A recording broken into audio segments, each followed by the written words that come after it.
Kaya Bahayo karamihan sa ating mga OFW. OFW tumatanda na talaga sa abroad. Yung iba, senior citizen na, ayaw pa rin mag-for good. Bakit? Marami sa ating mga kamag-anak, kapamilya, minsan, anak mo, hindi ho nakaka-appreciate ng ating mga sakripisyo. Appreciate in a way na mag-iipon ako.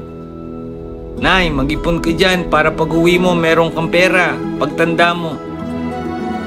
Like, lahat kasi nakaasa na. Teka lang, huwag mo sasabihin lahat. Oo, alam ko, hindi lahat.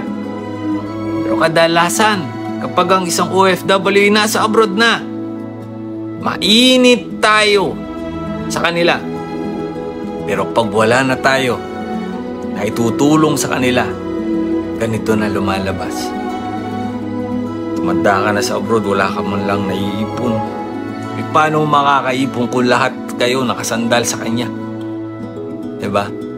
Di wala na siyang pambili na mga gusto niya dahil instead na ikainin na niya, susubo pa niya sa inyo. Pahalagahan niyo yung mga pamilya niyo. Pahalagahan niyo yung magulang niyong OFW. Dahil hindi habang buhay OFW yan. Tsaka lang kayo iiyak kapag wala na yan. Tsaka nyo lang marirealize pag wala na siya.